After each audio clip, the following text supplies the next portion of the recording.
All right, welcome to the Misogi Mission Podcast. I'm your host, Rob Olson. Today I have Jay Rhodes with me. Our goal today is to educate, entertain, and inspire you by having fellow dads on and hearing about how they overcame average and started doing some epic stuff. So, Jay, welcome to the podcast. Great to have you on. Thank you, man. I'm excited to be here. And when I responded to your message, I had no idea it was going to lead to this, but I think this is going to be super cool.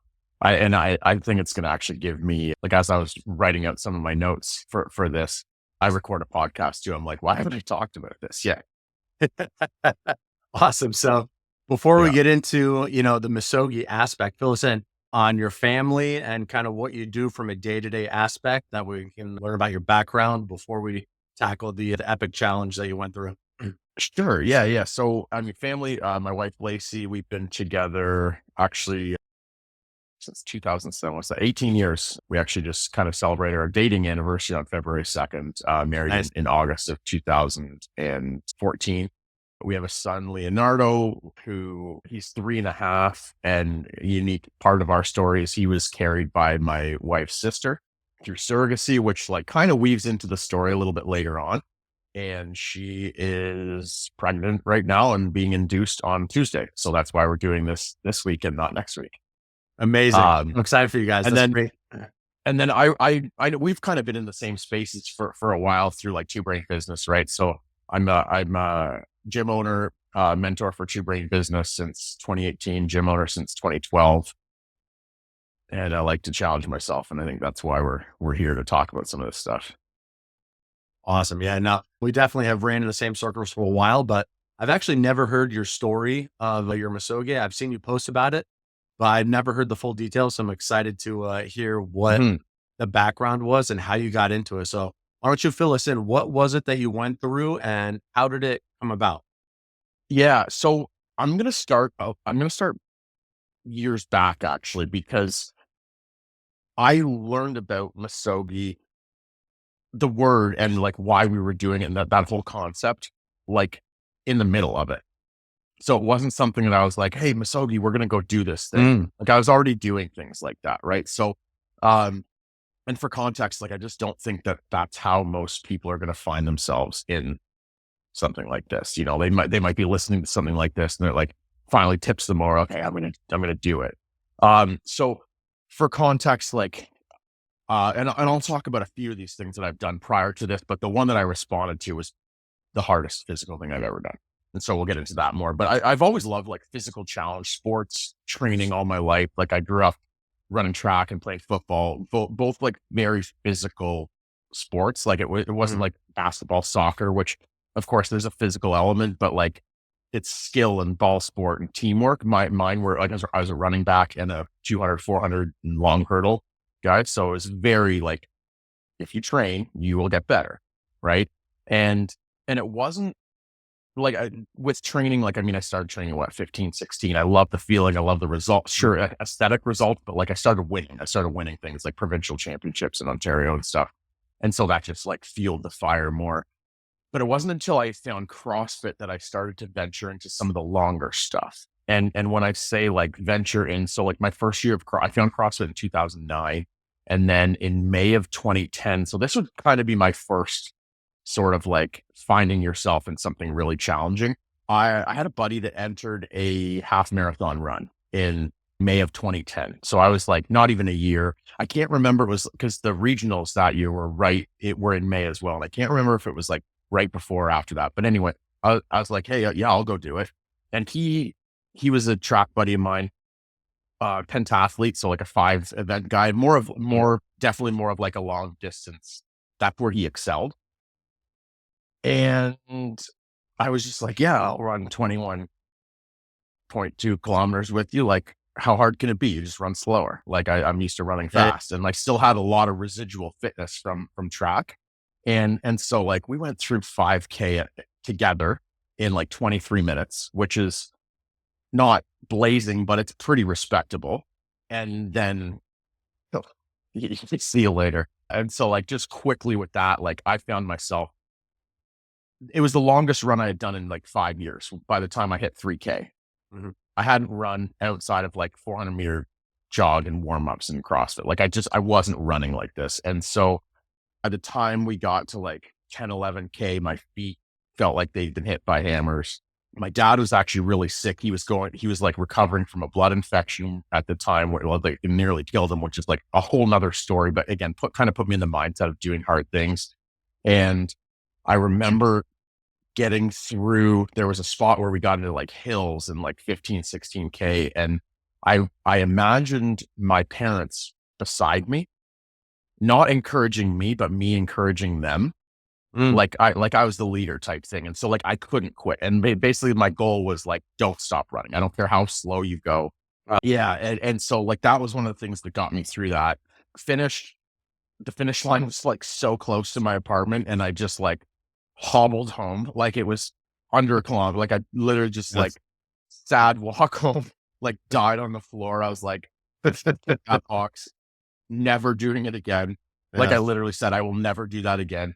Back to training. Like, let's go back to the, the short explosive, like the stuff that I liked, right? Like CrossFit weightlifting. And so like and I was already doing that, but that's where I really poured myself into and, did the regionals thing and the games. I went to the games on a team for, and so that was really the focus for like, I don't know, the next 5 years or so. 2018. So skip a bunch of years. Two of my coaches at my gym who are still there, great guys. They had entered, there's a road race around here. It's called Around the Bay 30K. Like I think it's the longest standing road race in North America.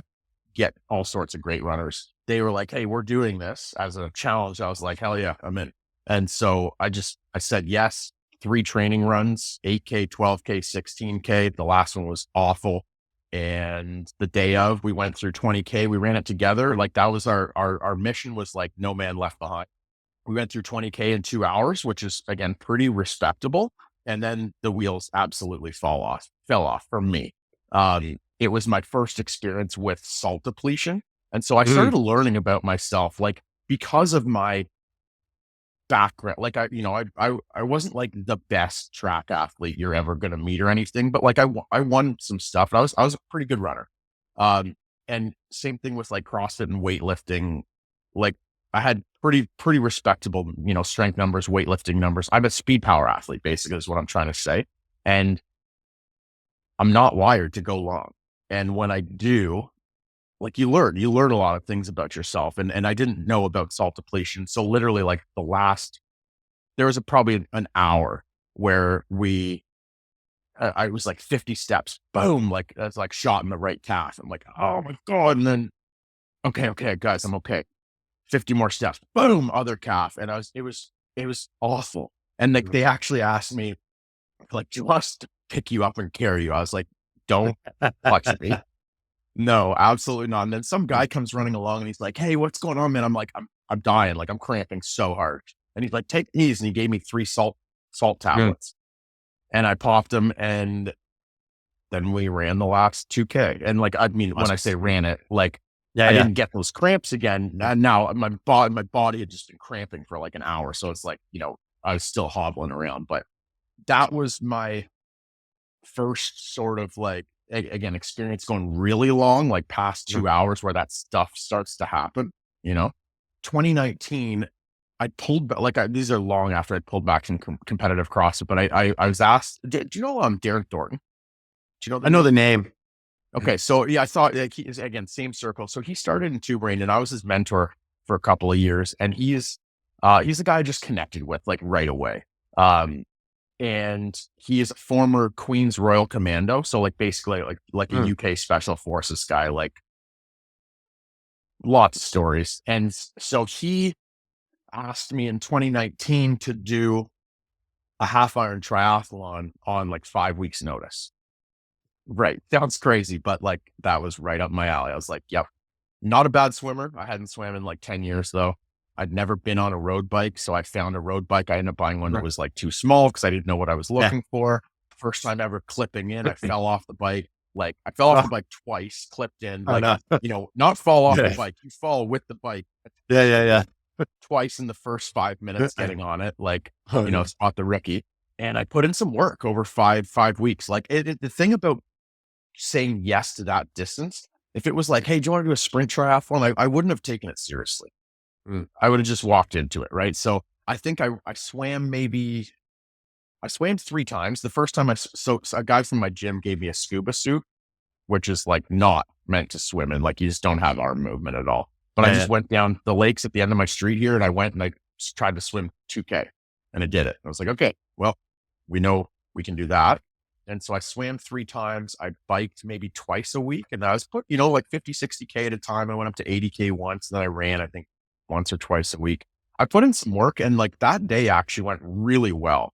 I came like 250th out of like 900 people. I came out of the water. So I had proper wetsuit, came out of the water, 41 minutes, respectable, 238 for a 90K bike, which I've never done since. I was just like, I had this moment where I was like, oh my God, we're like racing bikes. This is so fun. I've never done this before. And it was just like adrenaline. And then we got to run a half marathon at the end of it in 33 Celsius. That's really hot. 28 degrees is 82, like the 28, 82 okay. flip. Yeah. Right. So it's hot. It's like over 90. That sucked. So it's like aid station to aid station. But again, like it was just, it was a lot of fun. And I actually didn't have like a bad experience where like I cramped up and everything. So then after that, we kind of talked, we're like, let's do an Ironman. And so we signed up to, what was it? Lake Placid. So we signed up for Lake Nice. Placid. It's one of like the really like well-known, like top bike run course. I actually did that one. Did you really? Yeah. In 2017. Okay. So awesome. I'd love to hear about that. So I literally like, I have a video of me like clicking the button to register. And then I'm like, what have I just done? Cause I know that like going that distance is going to be way different than what I just did. And so what happened was then COVID happened, right? Like everything got canceled and like, which I'll kind of come back to, but like I was starting to like put in some work. I was like swimming regularly once a week. I was running, in the winter up here, like, 15K in the cold. I was signed up for Around the Bay again, just to kind of put things on the calendar to keep me going. But given everything that happened with the gym and the shutdowns and everything, like, what the hell are we doing? Like we're just trying to figure out life at this point. Yeah. And so I hadn't run in about a month by the time this Around the Bay came up, which is like end of March. And it of course got canceled, but I was like, you know what? I woke up on the day of, I'm like, I'm going to do it, but I'm going to run a marathon. Like I'm going to do the same course and I'm going to add a little bit to it. And I'm going to run my first marathon. Like I'm not going to think about this. I'm So an unofficial, totally unofficial. Cool. Yeah. Yeah. And so like, this is 2 weeks into COVID, which was the weirdest time to do it because there was nobody out there. Yeah. Nobody out. Like it was freaky. I ran by a hospital. So so I decided to take my phone with me and like record different segments just because I knew it was going to be crazy, but I had no idea how. And like, I had this really emotional moment running by the hospital. I'm like, I don't know what's going on in there right now. And again, this is 2 weeks in, all you're hearing is just like, this is not good. Right.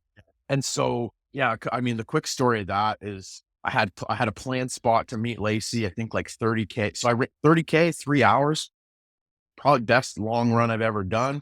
She like refilled me with like a Targo, like a carb supplement basically. And then I think it was like 30, like not long after, like 30, 31, 32K or something like that.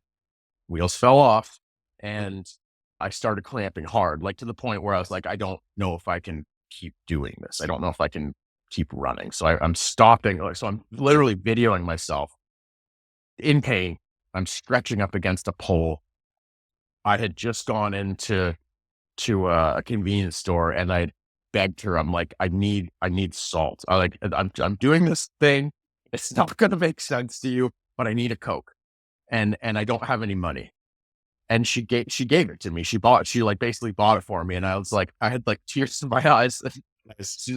Who knows what the hell she was thinking. But so anyway, I drink that. And then I was just like at such a low point. And then this is while I'm videoing myself, completely unplanned. I had no idea how Lacey was getting home, but she was taking the route home and drove by me and honked.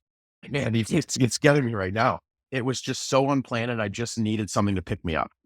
And I just started like crying. I'm like, what is happening to me right now? Right. And then I start going again. And anyway, it was super dark for like, I don't know, the next like 4K. And then I got through that hard stretch and I got to this like, I don't know, the sun came out again and I could hear the birds chirping. And I just got a second win. Anyway, finished the thing. It was super hard. And so again, these things are kind of like building a little bit. Right. When And you then I finished started, it, yeah. before we go on, was Lacey at the finish? Well, the finish was my house. So you walked in the door and you're like, I'm home, I'm done. What was that Yeah. like? Yeah. There's a picture of me laying on the ground and in the bathtub with like a 2-liter bottle of Coke. And I just like, I didn't even know what to do with myself. Like, it was like, there was no finish line. It was just, you stopped and I was like, my watch says like fastest Yeah. marathon ever. I'm like, okay, cool. It's first, but I'm like, there's nothing. It's okay. Now here's the rest of your day. That's It's fascinating for weird. multiple reasons. Because one, it's like I totally agree with you that the emotional highs and lows during these events is Dude. for at least me, it's unlike anything else I experience on a day-to-day basis. It's like I don't know if it's just like if it builds like before the event and during the event, and then it's just like you release at the end. But it's like I too get like near teary-eyed at Mhm. the end as I'm like crossing the finish line because my wife and kids are there, or even at one or two events, like they haven't been there because it just didn't line up. But like knowing that I did it and that they encouraged me along the way and that they're learning the lessons along the way that I'm like transferring to them, it's so Yeah. emotional. And like Yeah. I'm not an emotional guy, I feel like, but like there's something about doing these Sure. events where like it peaks on the emotional register. Absolutely. The the draw, like I'm not good at them. Like what, like when I go and do these things, like I'm getting, my first, I ran through the 5K in 23 minutes, which is fast. And then for the rest of it, I was getting passed by like grandmothers and stuff. Like I'm not good at going long, but the reason why I love the idea of when you kind of exhaust yourself physically, I mean, take yourself to the point where like you'd quit, like you're done, but let's see what happens. Like, let's see what happens. Let's see what you're made of. Let's see what mentally, right? So that was the story of the marathon. And like, I started so during all that, we were like navigating all the shutdowns, but we'd also just experienced like our fourth miscarriage in a row and basically started learning about like, we might not be able to start a family. And we were learning about all the alternatives and surrogacy and like, with both of us being athletes all of our lives, like for everything that I've done, Lace is like a super athlete. Like she has twice as many track medals as me. She took up weightlifting through CrossFit and like broke national records and was like an Olympic alternate and like made the Awesome. world team and all that stuff. But so anyway, the context of it, we've both been able to control so much of our effort to get outcomes that we wanted. And we just had no control over this. And Mm. so I started talking about like with my gym members, the idea of doing hard things to get through harder things, which for everybody at the time was like navigating this world that was like Sure. shutting down. But in my mind, it was like distant second, like not, I couldn't really talk about what was happening with us. Cause like, there's not a resolution to it or anything yet. Right. So so fast forward another year, the Ironman had been moved. Our registrations carried forward to 2021, July 2021. But given that Lacey's sister Heidi carried our son, he was born like a week before that race was going on. And so like that's a whole nother story. But like knowing that I wasn't going to be able to do that, we set up our own event. So myself and Darren, and we got a bunch of guys from our gyms to come do it. Some did like a half, some did the full thing. We did 50 and raised a bunch of money for a children's hospital. So it was a 50K bike, 50K run, 50K bike. Mm. So it was like 100K of biking with what would be considered an ultra in the middle. We had a member at the time, like, again, gym owner to gym owner, like you just come across some people that are special sometimes. And like this guy was one of those guys, and he was going through like late stage cancer. Like he passed away. Like there was two babies our guy, little guy, Leonardo, and another lady in the gym had a baby, and he died days after. Like, I really think he like stuck around for them in a way, but that was in July and this was May. and he was going like, he was in rough shape at that point. And so I coached him for years, 5, 6 years probably. And he was like, he had an epic pain face. Like he was like a hoot and holler guy. Like like open finish and stuff. It always seemed like he was like the last guy in the room and everyone would rally around him, whatever. And it was awesome. But I'd get in his ear and training and be like, hey, stone face, like, I don't want to see it. Like, show me that you're not hurting. I know that you are, but like, I want you to practice this, man. Like, and so my goal for the 50s was not one outward complaint, not one pain face, not one like this sucks or anything like that. And I succeeded. And it was like, I don't, when you take your mind to something that's just like, hey, this guy's actually, he's dying. He's literally dying. What are we doing here? This is easy. Right. So that was an interesting experience. Something to highlight there is the mentality and mindset behind doing hard things. And if you're looking at these events specifically, and even like when I was coaching in my gym, I would always say when the workout was about to start, I would say, this is going to be a good one. Right. I'm like, this is going to be a good one.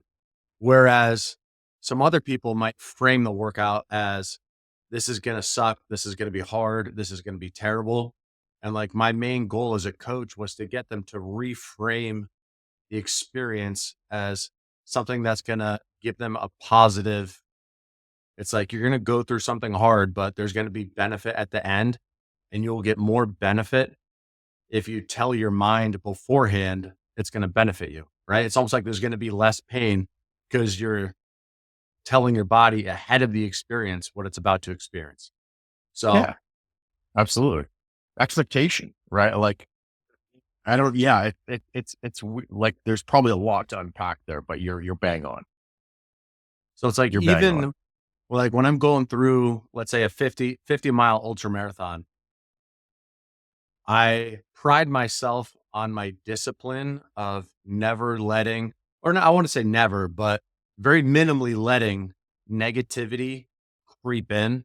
So it's like, Mhm, I'll always frame things in a positive light. It's like, even if I'm going to run 50 miles and I'm 5 miles in, mhm. I'll be like, oh, I'm 10% done, Yep. but like I freeze Yep. that in a positive way. I'm like, oh, I'm 10% done. This is great. Not, oh, there's 90% left to go. Like, Right. it's like, just by framing your mindset, like, you can either make things a lot better for yourself or a lot harder for yourself.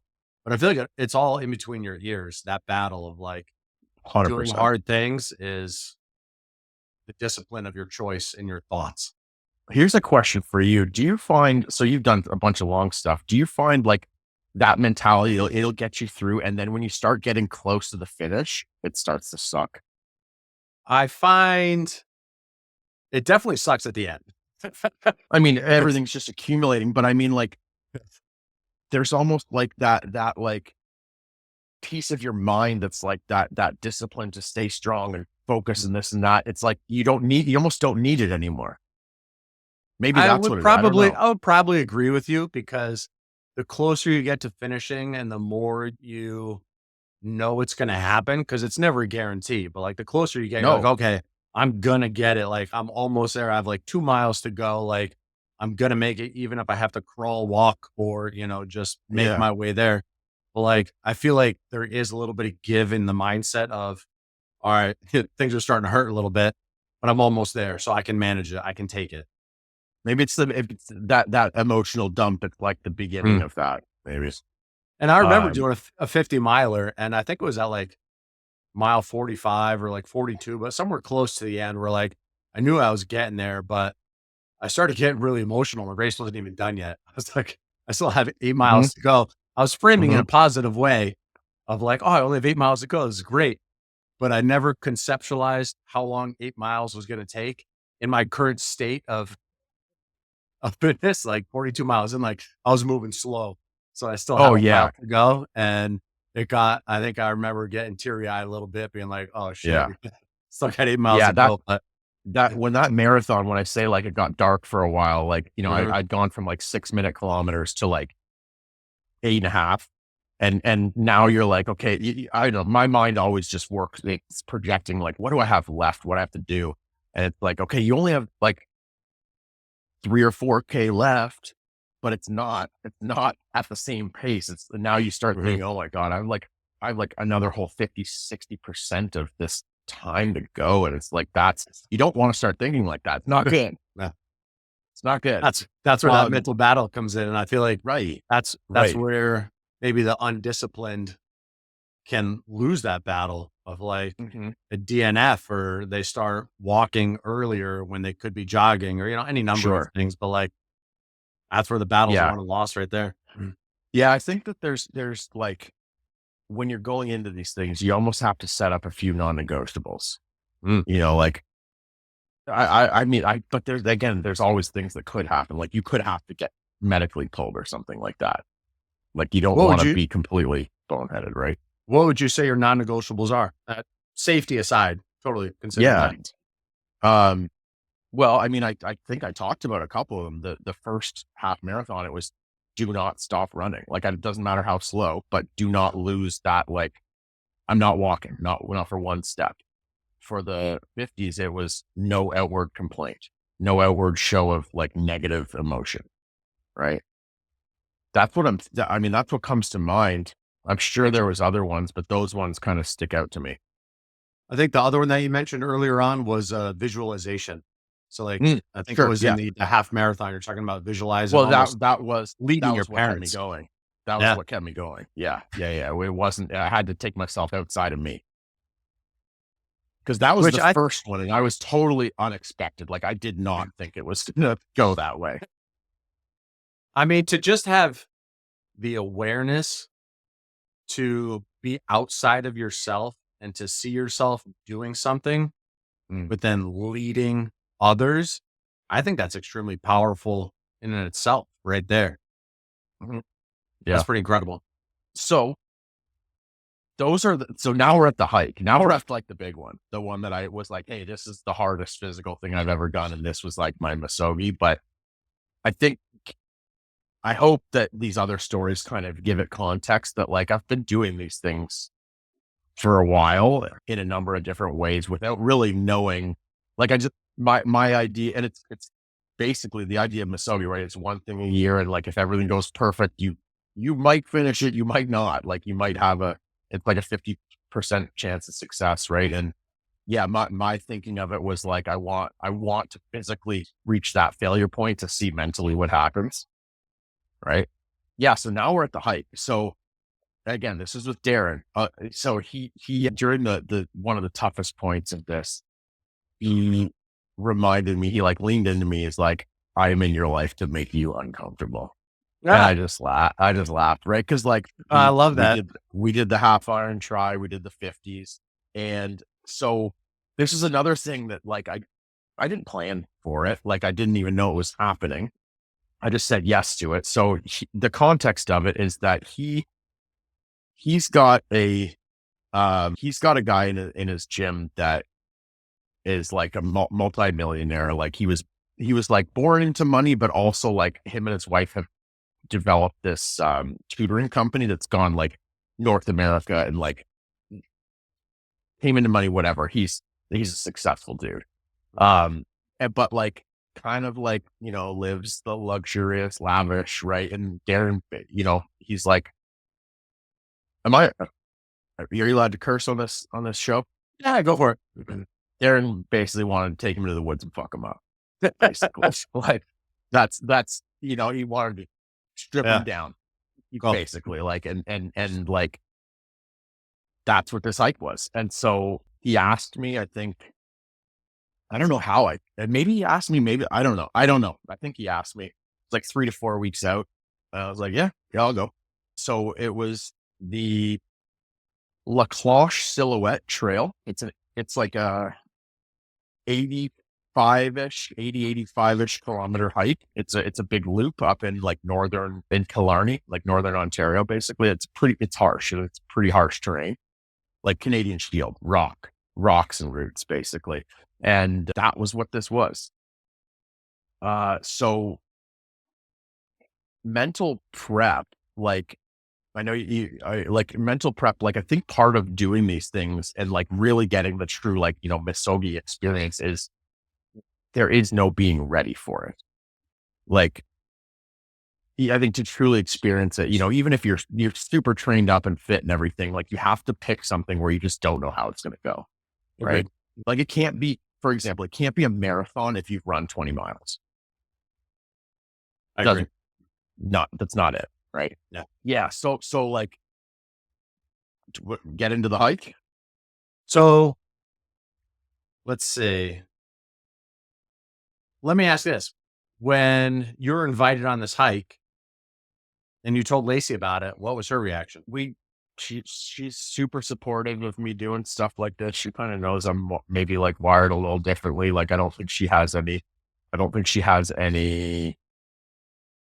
desire to do something like that. Like, and not to say she's not into like hard things, like, but just different, right? Like even after this of you. Yeah, we kind of planned for me to be away for a couple of days. And and I mean, even after the hike, I think we camped like 4 times after that. We're just like, family camping, campsites and everything. But she, even at the end of the summer, she's like, I think I'm done with that for a bit. And I was like, no. Right. So how many dudes went on the hike? 4 of you? Which is a perfect. So basically, like this is backwoods hiking. Like everything is on your back. I mean, I probably spent, God, I don't know, $1,500, $2,000 prepping for this thing. There was the more I was like, I said yes to it, and then it was like, I send him a picture of my like old broken down winter boots. I'm like, are these okay? And he's like, if you want to die, I'm like, oh God, okay. And then the more I learn, I'm like, okay, I gotta buy this. I gotta buy the pack. I gotta buy a headlamp. I gotta buy it. Just never ends. Like, and it's and I started to realize like this is something you can't under prepare for. And so that was the part that started making me like nervous. Like I did like a test pack out like probably 3 times. And like I sent him the videos. I'm like, am I missing anything? Right. Like it started to like, as I got closer to it, like the day before I was super nervous, like super nervous. Didn't know how this is going to go. Didn't know what I was getting myself into. Did you guys have any kind of emergency, not escape plan, but like if something went off the rails, like say someone got a broken leg, what was your plan, your response? I don't know, This man. is different marathon. It's organized very marathon's different. one thing, but this is out in the woods. I would say it's almost like more Misogi-esque, like being out in nature without organization. Dude, like you're out there on yourself. It's so different. It could have gone bad. It could have, if you get injured out there, it's bad. It's not good. You have to get out. We didn't have, what are the phone, like a satellite phone? We didn't, like, that's probably, so looking back, that's probably stupid not having that. But again, like, I don't know. That's probably what I was going to say. Like, how would it help you? It's like, well, it might, if you need to get a helicopter or something in there, it's that it'll help you. But yeah, there's a feeling that like that's part of this, and it got sketchy for a bit, which I'll get into, where that you have to succeed. Like there's not a quit button. You can't. And until it gets really sketchy and like something happens, you don't know what that means. I love it. That's so true. Because like you're doing a marathon, you can just pull off the side and be like, oh, I'm done. Let's get in the car and go home. But you're out in the woods on a mountain. You have to get home. Mm-hmm. There's no option.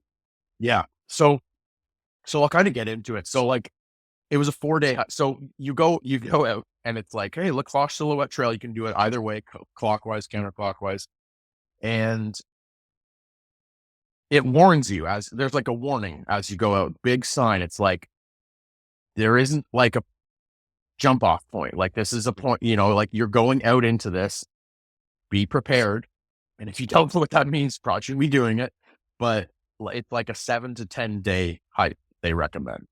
And we were aiming to do it in like 3.5.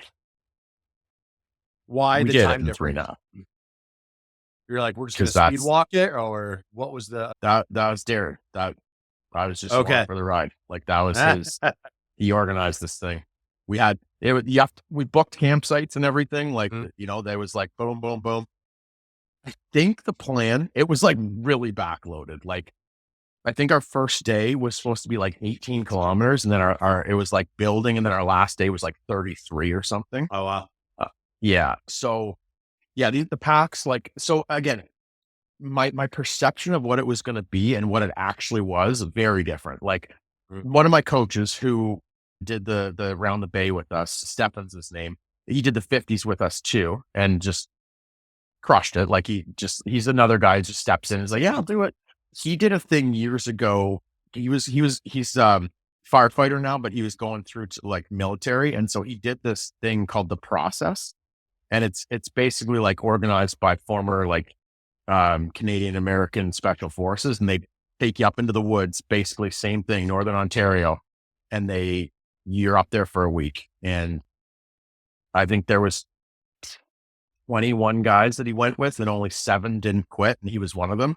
And like, again, they're his stories to tell. I think he's been on podcasts talking about it, but that where was I going with him? Oh, right. So I was asking him, I was like, what do I need to be prepared for? He's like, the cold.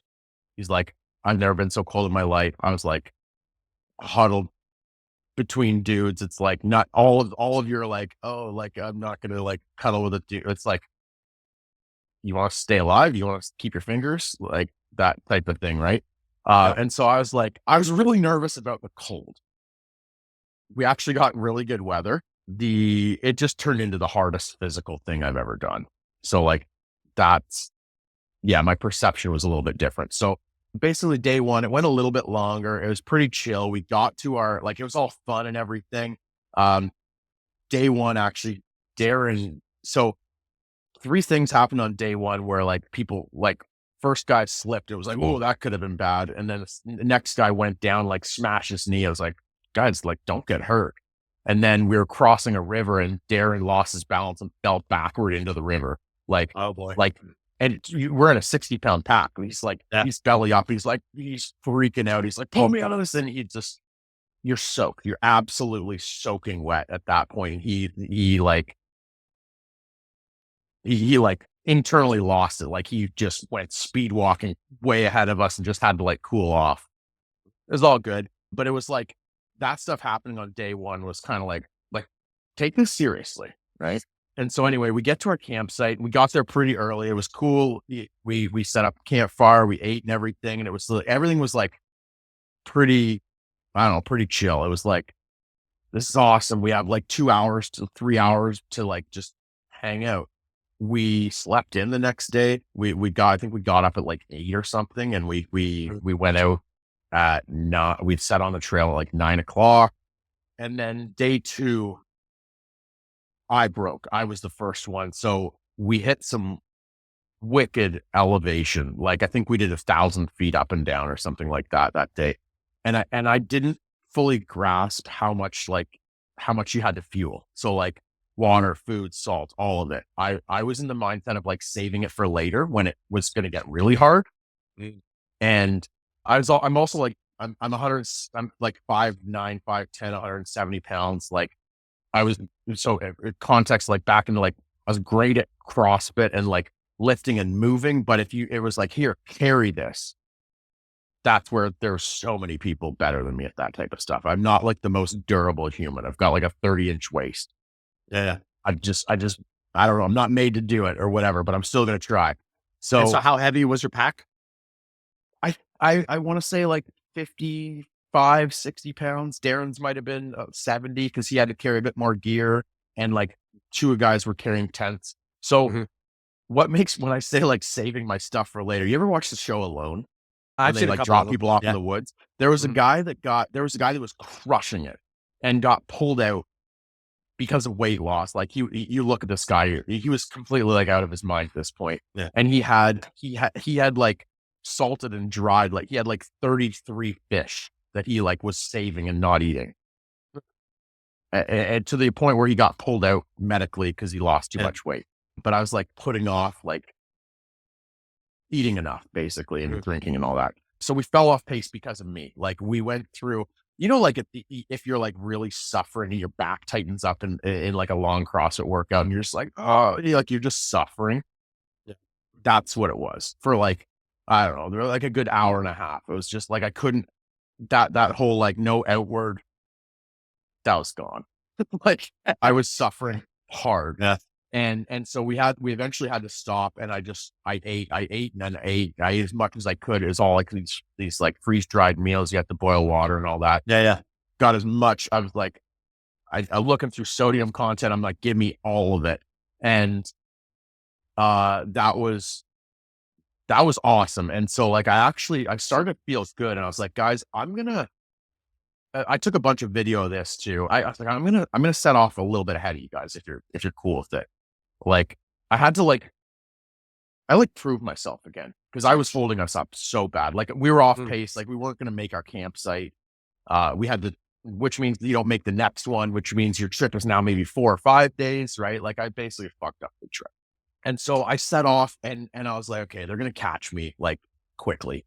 And they didn't. And I was like, that made me feel good. And I was like, I feel like like a, I feel like the rabbit right now. Like I got to get out on these guys. When they finally catch me, I got to have them like basically say like, hey, you're back. Like, you're not a piece of shit right now, basically. Right. So I've got a little, It was maybe that like visualization of like, I'm leading now again. Right. yeah. I do well Sure. when I'm leading, and I do not like, I was like the fourth guy. And like, we very intentionally wanted to switch up the order, but I couldn't get myself up to like be in the mix again. I was just like, I'd suffer, and then they were stopped for like 2 minutes while I like get myself up there, and then they're like, okay, let's go again. And then all of a sudden I fall behind again. It's not a good feeling. Right.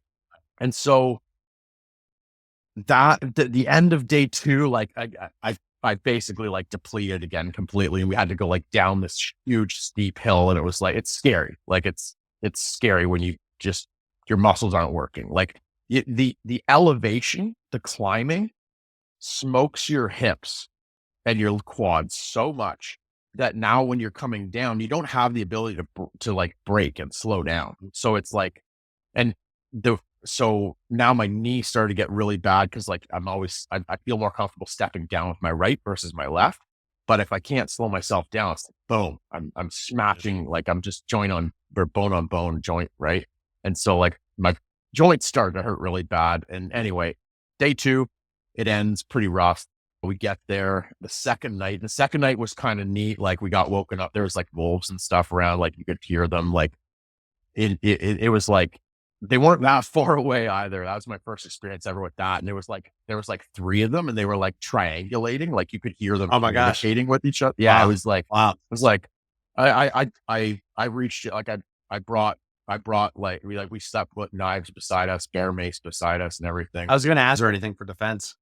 Yeah, we probably should have had more, but again, I don't know. And so day 3, so the end of day 2 was very different. Darren kind of like, the military guy took charge, called us some names. He's like, we're up at 5 a.m. We're packing out with the red headlamp, and that's it. We're getting back on track basically. And so there was 4 of us. So Darren and Chris. So those are the 2 guys. Like Darren's background, like he's like maybe 6'1", like 200, 210 maybe, but like big, strong guy, but also like endurance type athlete. And then Chris, who's like pretty similar, like example, we talked about the workout Chad, the 1,000 step ups. So I can do lots of other fast stuff, but I'm like, I've done it once and it was 80 minutes and it sucked. And so like, they were just so much faster. So how we started day 3 was myself and Adrian, the guy who was, let's take him out and fuck him up in the woods. We started off basically like, I don't know, an hour earlier, and just like and it was super cool. I got to get to know this guy, and like, he's a super interesting guy. And then we stopped at some point, I think 8 or 9K in, we stopped and like ate and had coffee and everything. And then again, they let us go and just get ahead. And then the plan. So this is the story where it starts to get not good. The the plan. So there's an extra hike to it's called, Silver Peak, I think it's called, basically the highest point. But it's off the trail. And so Okay.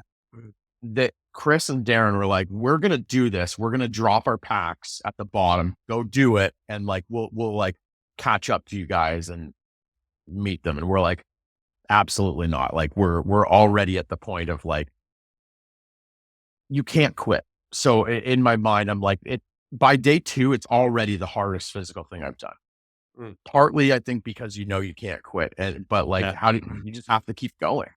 There's no question. And so like, we weren't adding anything to it. Right. And so anyway, we're going, and like hours in, man, like we're hitting, I think we're hitting like 19K, 20K now. And so now you're going for a long time. And so the two of us, we're done at this point. Like we need to eat, we need to drink and all that stuff. And so the only way to do that is we need to find water to boil and all that. And so we had to go off the trail to like a small lake and find that. Right. And so this is a big mistake that we made, is don't ever send, like, especially when you're split up, because we decided to split up and they were going to catch us. We sent both of us off the trail. And it was like, it was raining. It was shitty. Like we were all wet and everything, and like wearing our rain gear, which you sweat more. And so we go in and we're like, okay, we're going to be quick. And like you sit down and like, you can't get up, like your legs and your hips just don't want to get up. And so, but we knew like, okay, back to the trail. And in that time, I don't know how long it was, the guys passed us. Oh, wow. They passed us. And so like, sorry, to give this context, our cell phones don't work out there either. Like you might have 1 or 2 points through the day where you get a signal, right? And you don't know where. You have no idea where. And so we had power bank, like Darren carried a power bank, but I was like, we didn't plan to split up. That was never in the plan. And so I was like, I didn't charge my phone. And so the first time that when we split off, I think my phone was Adrian's phone, because he was using the All Trails app, drained it down. His is dead. Mine is at 11%. And this is when we started to like think this is not good. Yeah. Like we're split up. I don't know what time of day. It might be like 5 o'clock or something. And is it basically the two beginners, and then the two experts? Yes. Okay. Yes. And the other guys have the tents. Yeah. Oh, okay. Yeah. And so I'm sending Darren a message and we're trying to call. In the meantime, I'm like, turn the phone off, like power down. And then I turn it back on to see if, we get anything. And now it's at 7%. And like, this happens probably, man, I think it went down to 4%. So during this time, once this is like a weird part of it where like, we started talking about all of our options. Like we talked about, so we had 35K to go, I think, maybe at that point. And we like talked about a little bit more. Yeah. Yeah. Because it was so backloaded. Right. Yeah. And so we talked about like, what the fuck do we do? Like we had food and we had stuff, and he had a jet boil on him, thank God, but we didn't have shelter. So we're like, it was the dumbest idea ever, and we decided against it. Do we like drop our packs and keep headlamps and just go for the parking lot and get the hell out of here? That would have been the absolute worst decision, because the trail is hard enough to stay on. Like every however many feet, there's like a blue thing on a tree, and like you get off track sometimes. Like it happened multiple times, and we had to like figure ourselves out. But like, yeah, in the night, like that's good luck. So what we landed on, like if it came to it and we just didn't find them, is like, we'll just basically like put our sleeping bags together and like stay warm, and we'll sleep under a tree and hopefully not get picked on by any animals, because they're everywhere out there. Like you don't know, but they know where you are. Your mindset. What was the mindset of the two of you right now? Oh, dude. Okay. So I experienced something that I've never experienced before, and it was the craziest thing. And it lasted about an hour, because this is not a short time. So I'm telling this story like how it's like, okay, it was like this and then this, right? During that time where we realized like we might not meet up with these guys. Like we don't know where they are. And we realized they might have passed us and they weren't stopping, because how would we let them know? Right. If they can't get ourselves or our message. Right. I had like survival adrenaline kick in. Mm. Yeah. So again, 10 hours, 20K in, which tells you how that slow we were going. I felt nothing. It's so hard to like explain, but I felt nothing for like an hour. It was literally like you do whatever you need to do, and your body just summoned up these reserves that you didn't know were there. And I was like scaling rocks. Like I swear to God, I went up this like rock cliff, like freaking Spider-Man, man. And like Adrian was kind of like, he kind of, it was happening to him too, but like, I don't think as much. And I was like, dude, like get on my fucking back if you need to, like, you know, like that type of thing. And like, just taking the lead. Right. And then about an hour into this of like, we had picked up our pace and everything. And like, again, we're talking about all these alternatives and like, what if, and then the phone dings. Yeah. Ooh, like, no, the phone dings like a message from these guys. Yeah. What did it say? Yeah. Like, we passed you and we're turning around. How did they know they passed you? Because we sent them as much info as we can. Like we've gone off at site number 34, 33, and we're this and this and this. Like we tried it. If the message went through, they would know what to do. Okay. Right. And they're like, I got emotional there when like my phone was at 4%, 4%. Like that's, and then, they turned around, and the crazy thing, as soon as that message came through, done. Back to just absolute toast. Cause it's right. Yeah. And so the thing was like, we had another, man, I think we had another like 7, maybe 6, 7, 8K to go. And again, this was like the hardest, like, and we got it, the site that we had to go to. So we had to go to a site that we didn't book and just hope that there weren't people there, which like, it's the time of year. Like if we had done this trip 2 weeks later, the bugs would have been just like, they'll eat you alive. So you have to do it early enough. But so like, there's a chance it's good. You don't know.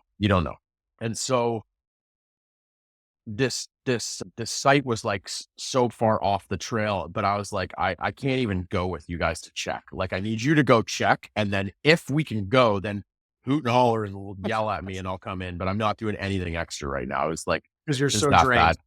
Everybody was so drained that night that our site was like a really weird one. It was this lake beside us, this like there's some lakes up there with how the sediment goes. It's like this color of blue that it's so beautiful. And like, that's what we were right on. But it was like, we were up on this like cliff, and so at night, what we were doing was like, we're taking all our food and all of our food waste and everything and putting it in a bag and hanging it up in a tree, like whatever, 500 meters away. Everybody was so toast. We didn't do that night. Like we slept with the stuff in our tents just cause, and like, I remember going to bed and Darren basically saying like, if the animals, they can fucking come get it, with his knife in his hand. Yeah. Like it was like, not good. Like you're like 4 dudes that are at like just their wit's end type thing. So what was that? Can you speak to what Darren and the other guys' emotional response was? Like, what were they feeling like, and what were they going through when they realized they lost you guys and had to come back? Right. Man, I don't know. Like I kind of don't know that. Then what this morning when I was kind of like thinking about all this stuff again, I was like, their experience of this is probably so different than mine. Yeah. Right. And I don't know, like, it's not good. It's still not good. It's like we lost the rookies. That's not good. Right.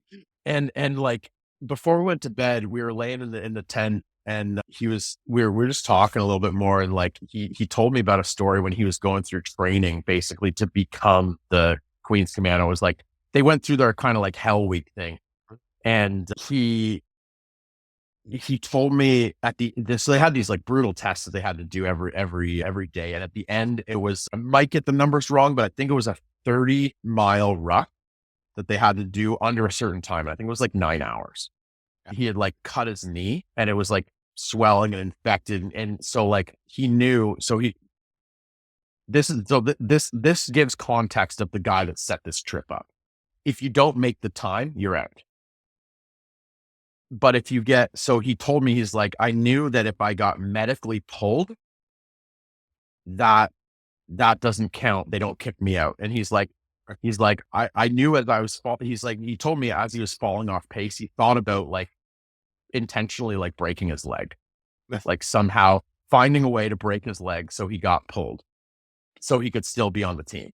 Like that's the guy that set up this trip. And like, I knew him pretty well, but like, I didn't know quite like his military side.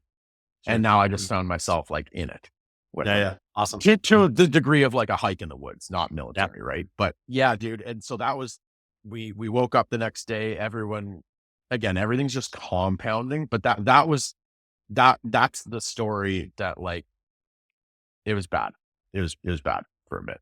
So that was the Next end of day- day 3. That was the end of day 3. We should have had, the way it was scheduled, we should have had like, we wake up, we cook some breakfast, we have 2K to the finish and like go home. We had another 14K to go on the final day. So it was pretty rough too. Yeah. And not much to say on the 4th day other than just like, you just like this feeling of like, we've made it, but we just have to get there. Right. Did you guys talk or was it like silence? Did you realize the enormity of what had just happened or did it not really like dawn on you guys how serious that was? It was pretty silent on day 4 for a while. Yeah, I can see that. Yeah, it was. Yeah, I'm trying to think back. I'm like, no, day 1, we talked a lot those first, you talk a lot when it gets serious, that comes down. When I think of myself and Adrian, like when it kind of like shit went sideways, like we didn't talk quite as much. Right. It was scary. Yeah, it was scary. And it was like, I thought like we even talked about like the emotion, like the emotional release of like when you finish and like, I thought there was going to be more, but it actually happened when we found the guys on day 3. Like that was the crazy part. Right. Earlier, you talked about your non-negotiables of not stopping moving, no hour complaints and visualization. Did you use any of those during this hike and especially the time of when you guys got separated? It's different. It's different when you're in a situation where you can't quit. Like, so I think all of those things are at play, whether you want them to be or not. You know, Did you have to go deeper to anything new to help push you forward? Or was it enough to rely on like those 3 things? No, I mean, because it's just a feeling I've never experienced. I've never been in a situation where like, they're hard to find where you like, you're in this thing where it's like really hard and you can't, not only can you not quit, but you have to succeed. You have to get out. Any thoughts of Lacey or Leonardo as All you the guys time. got separated? Yeah, absolutely. What was that like? That's what made me think, let's drop the packs and just get the hell to the parking lot. Like, just do whatever it takes, like not stop, like just go. I don't know how far that adrenaline would have taken me, but I don't know. But yeah, I thought about them a lot. I had a video that came through. She sent me on day 1, I think, that was like a little video of like, he's like, hi, daddy. Good luck on your hike, daddy. Yeah. Like, yeah, you go back to that a couple times, but like, you can't, it's like when you're in that, you just have to go. Like, you can't start watching this and, and like, and it felt like, it might sound weird, but it can like soften you when you just can't have that happen. So I think I heard it has a 40% rule. Have you heard this? No. And You I've know listened David to his Goggins? stuff. Yeah. So he says we only use 40% of our capabilities. Yeah. Okay. For David Goggins. Coming back. So like, if you were to think about this Musogi, how far do you think it pushed you? Do you think it pushed you to 80% of your capability? Like, how much farther do you think you could have gone or you could have survived? Like, where was that threshold? Gosh, that's a good question. I don't know, man. Like where my head goes to, like, first thought through my head was like, could I have done another 2 days of like the same volume Mhm. if I had to? Yeah. Like you just have to get out. Kind of Yeah. like, I mean, you I don't did know. have to. I don't Yeah. know. Yeah, you do. Yeah. You have to get out. The other thing that came into play too, and where it started on day two, when I talked about like I was slowing us down, we'd only planned for so much food as well. Mhm. Like Yeah. that's a whole nother factor into it where like, again, like I don't know. I guess the slower you go, you don't need to keep up with as much food, and the faster you go, you better keep fueling, right? Sure. I did an in body, so I had this thought. I was like, I can do an in body, like that machine that measures body comp and all that, right? I did one before and directly after, like the day Mhm. after I got back. I lost 6 pounds of body fat and put Wow. on 2 pounds of muscle. Yeah. Again, plus or minus whatever, Yeah. Yeah. room for error, but like that it was like, I don't know, 35 hours of carrying a 60-pound pack on your back over 4 days. So I find that like when people sign up or they do these Misogis, like obviously it pushes you to your limits or beyond your limits. But one of the Mhm. biggest factors of like learning is usually nutrition, Percent. Yeah. That's which been is fascinating. It's like, like that's been all of them, it's no matter. It's all of like them. you. It's like no matter what event I sign up for, I know my legs can handle it. I know my heart and lungs can handle it, but it's like, can I Yes. fuel myself properly to sustain for the duration of the event and to make me perform the way I want to? And Right. that's always the limiting factor. Right. So that your legs actually work, Exactly. because they will stop working.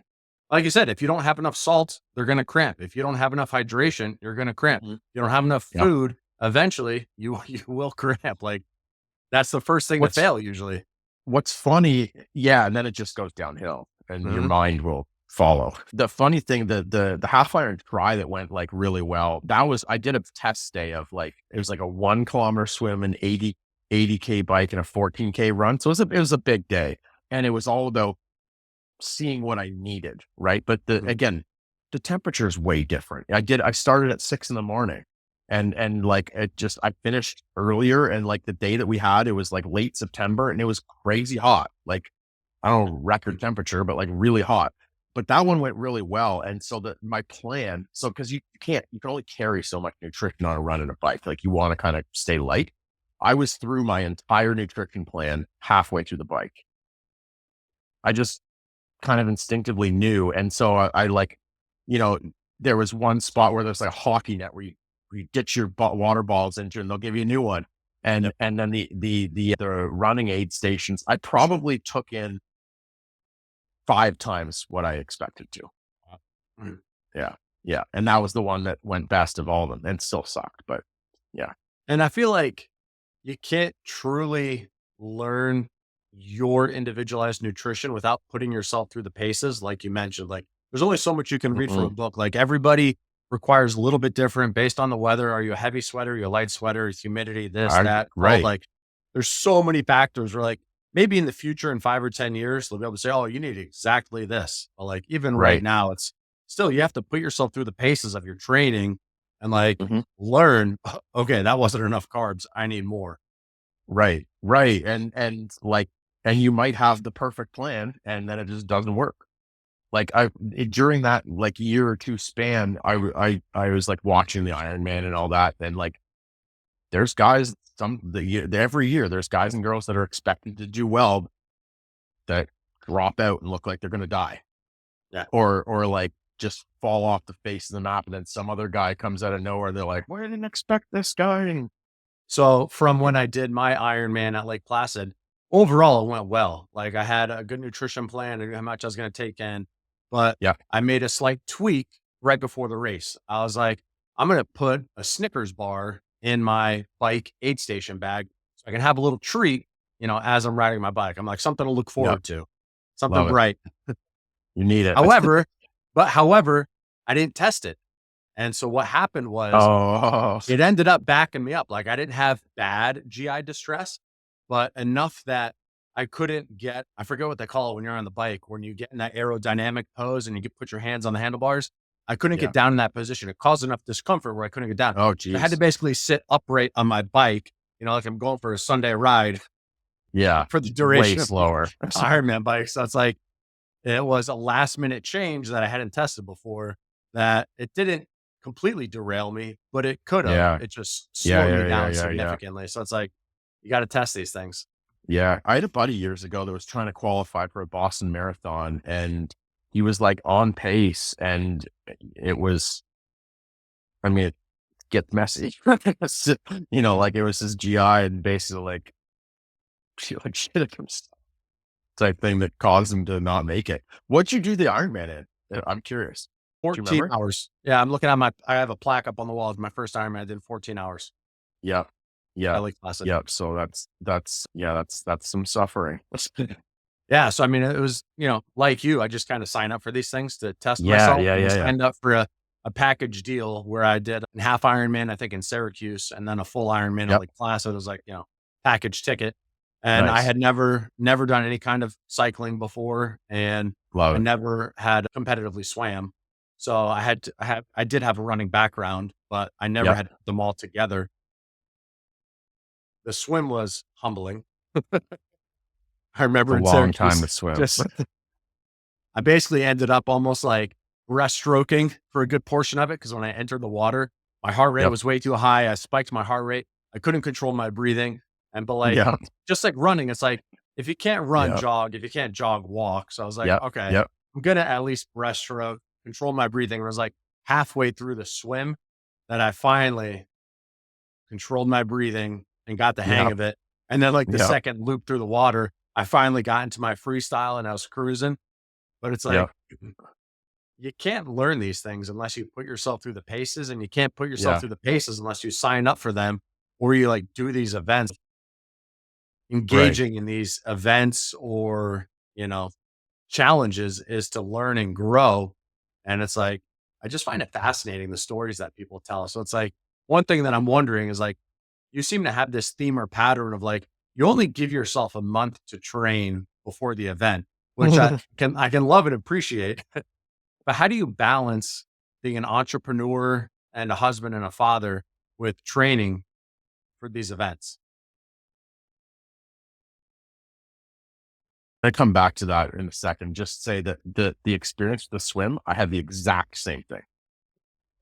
I side stroke instead of breaststroke. Yeah. And like, you could tell me that this is going to happen ahead of time, or I could tell Yeah. you that. And it's like, I heard Modern Wisdom, Chris Williamson, he talked about like, it's a 2D lesson. Like when you learn it from someone else, and it's the 3D lesson when you learn it yourself. Right. I Nice. thought that was a really cool way to put it. How do I balance it? How do you fit it in? I don't know any different. Like I'm living my life. I'm trying to like, I have feelings that I don't do enough sometimes. Like, sometimes it's like years in between these things, or like, I still like, I mean, I train 4 or 5 days a week, but like, I don't know. Yeah. I make time. I make time for it. You have to like, maybe like coming back to just the most simple thing is like my workouts live on my, like, they're not on my schedule, but like there's a blank on my schedule. I know that's workout time. And if I skip it, it's not going to happen. And if you do that enough times in a row, you're not going to be happy with it. And I've just been doing it for so long that like, I don't know. I think part of the reason why I just jump into these things, like I don't particularly like endurance training. Yeah. My body doesn't respond to it all that well. Like I'm a speed power athlete, but now I just don't have the time either. Like, and when I have a very flexible schedule and everything, but you need, like, if you're going to do an Ironman, like your things are going to suffer, right? Whether it's your work output or whether it's the time with your family. And like, those are family is now more of the non-negotiable for me. So like, I'll jump into these things and I'll suffer and I'll do them, but I'm not gonna put in like 8-hour days or 5-hour days or whatever the hell you need to do to prep for them, which means maybe I can't go as crazy as some people would. But like, again, when you find your breaking point, it doesn't, I mean, if our hike was if we were like more trained and more fit and our hike was 100K, like what's the difference? Yeah. So I tell a story. It's like, I too started doing Misogis when I didn't even know what a Misogi was. And I think it was 2015. And my first one was a marathon. And I've done pretty much something every year except for last year. And it was Yep. because my wife was pregnant and she had a terrible pregnancy, like super nauseous, throwing up, like bedridden, like the whole bit. It was terrible. Yep. And then I opened my second gym in the late spring, early summer, and I was busy with that. And then we had our child in the fall. So like it was a stacked year. In hindsight, I wish I had picked something, but just smaller in scale, like you're saying. So like I've Yeah. done marathons and ultra marathons. Like maybe I should have picked a half marathon and gone for speed. Something I haven't done that would still challenge me in a different dynamic because Mhm. I found that when I didn't have a race or an event on the calendar, kind of slacked off. I'm going to say a little bit. Like I didn't push quite as hard. I still worked out. I still ran. I still lifted. Mhm.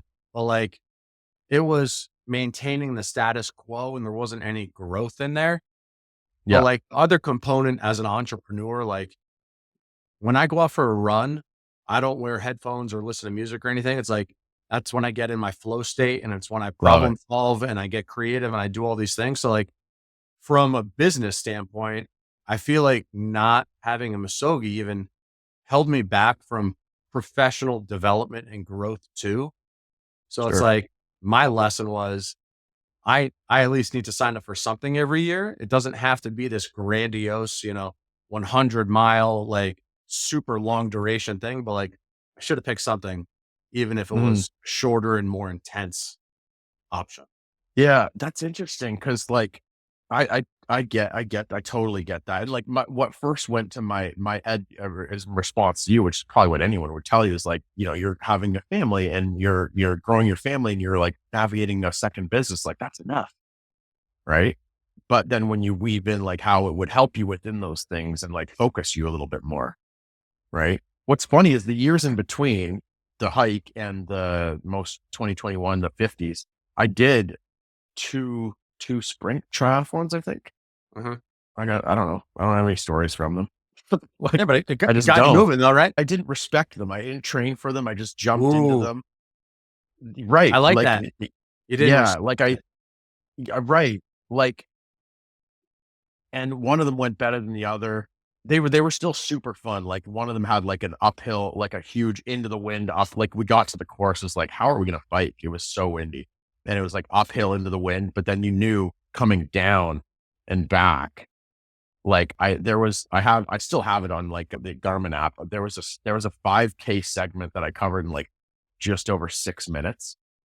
That is flying on a bike. And that is like a whole different type of exhilarating. But like, again, that whole, like, I've talked about this with him having owned a gym for 13 years, like put something on your calendar, put something on your calendar that scares you a little bit, keeps you honest, right? Like when we did the 50s, we were in what year was that?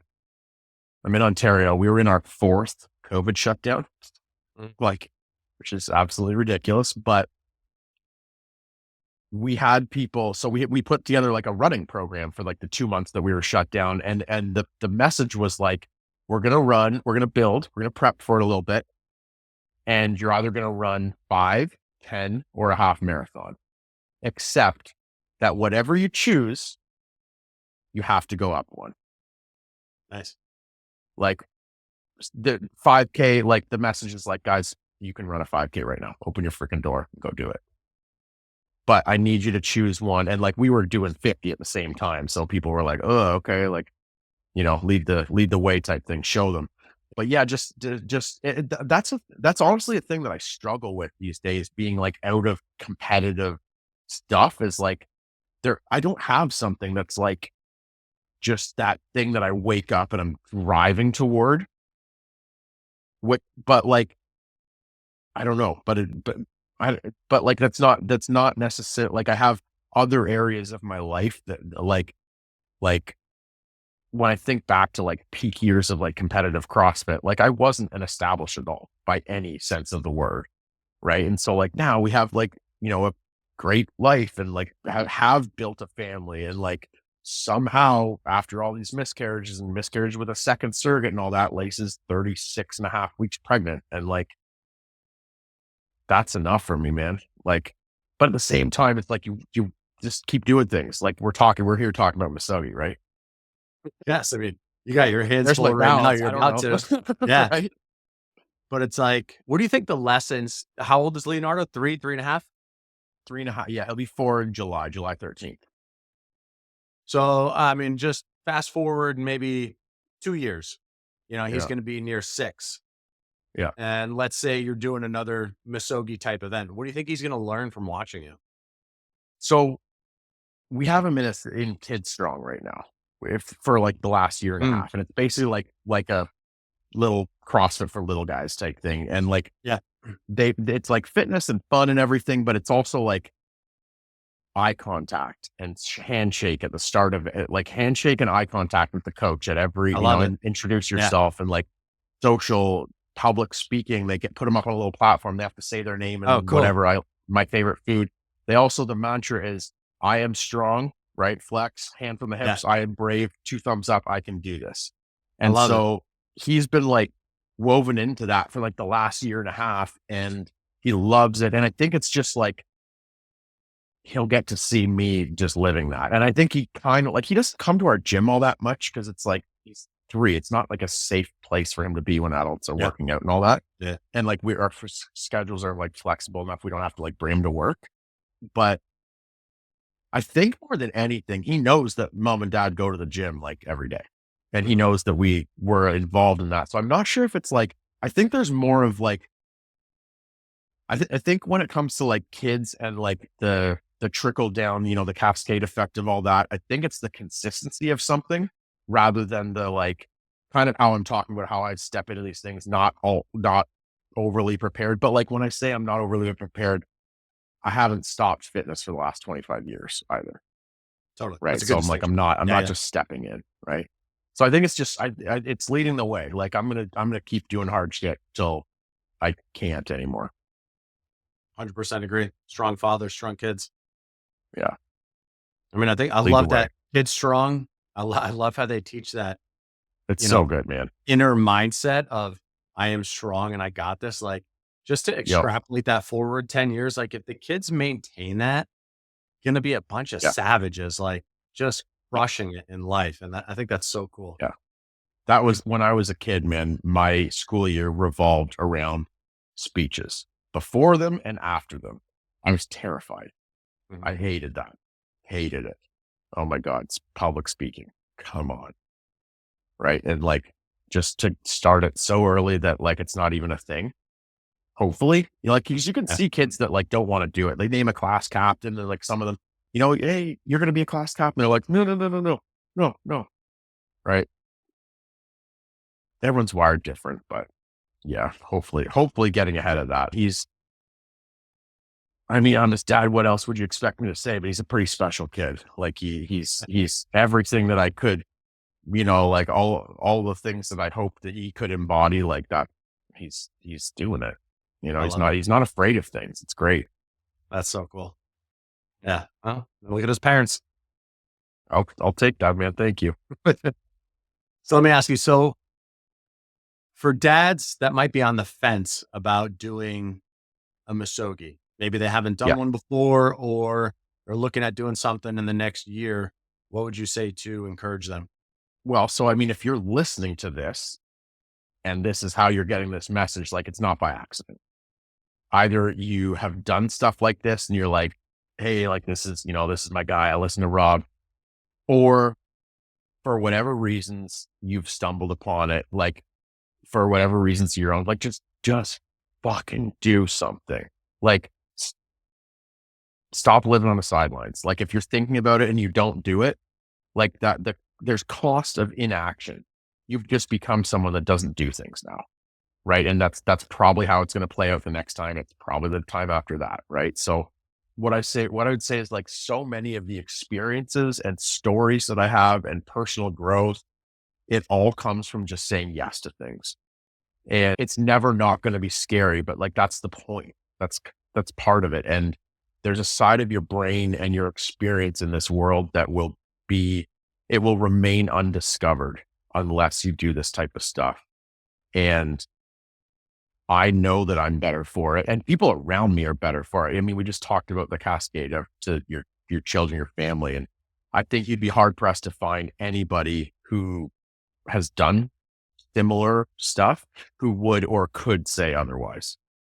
I think that's gold, man. I think that is everything right there. It's like when Do I it. look back at the things that I've done, I almost sign up without thinking about it. It's Yeah, like I come across an event, I'm like, oh, that sounds cool or interesting. And I sign up for it.